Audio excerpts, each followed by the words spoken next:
Boker Tov, ce matin c'est Tou Bishvat. Tou Bishvat, c'est Rosh Hashanah la Ilanot. Qu'est-ce que ça veut dire le nouvel an des arbres? C'est la limite par rapport au Maaser. Le din de Maaser, c'est qu'on doit prélever des fruits qui poussent en Eretz Israël, la Terouma, que l'on doit donner au Kohen, le Maaser Rishon, c'est la première dîme, 1/10 qu'on doit donner au Lévi, et ensuite on a Maaser Sheni, c'est la deuxième dîme, c'est prendre des fruits et les monter à Yerushalayim. Car cette deuxième dîme, Maaser Sheni, ce sont des fruits qui incarnent une dimension de sainteté. Maaser Sheni, c'est Kodesh. Et d'ailleurs, si on n'arrive pas, c'est trop lourd pour transporter tous ces fruits à Yerushalayim pour les manger là-bas, on peut transférer la Kedusha de ces fruits sur de l'argent.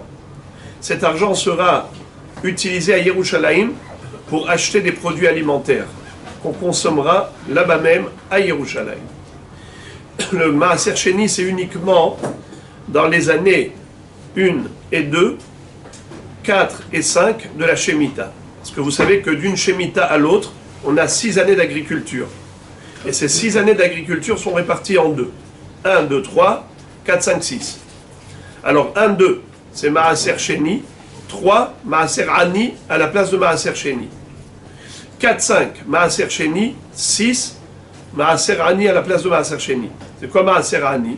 C'est au lieu de prendre les fruits à Jérusalem, comme on a dit, qui ont une sainteté, la 3e et la 6e année, ces fruits n'ont pas de sainteté.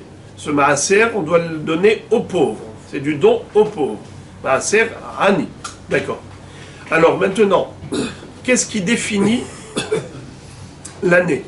Pourquoi est-ce qu'on a besoin de définir une année au niveau du Maaser? Qu'est-ce que ça change? Eh bien, premièrement, c'est qu'on ne peut pas prélever le Maaser des fruits de cette année pour l'année suivante ou l'année suivante pour l'année précédente. Comme il est écrit dans la Torah, chaque année, on doit prélever le Maaser de la production annuelle. Et si par exemple, j'ai 100 kilos de l'année dernière et j'ai 100 kilos de l'année suivante, est-ce que je peux prendre 20 kilos d'un paquet, d'un lot, et d'acquitter l'autre lot? C'est pas possible. Il faut prendre 10 kilos du lot de l'année dernière et 10 kilos de la production de l'année suivante. On ne peut pas prendre 20 kilos d'une production par rapport à l'année d'après. C'est pas possible. Ayotse Asadeh, Shana, Shana. Alors qu'est-ce qu'on appelle Shana pour les fruits des arbres? C'est quoi? C'est quand la période de Rosh Hashanah la Ilanot, c'est Tou Bishvat. Et pourquoi Tou Bishvat délimite l'année au niveau du Maaser?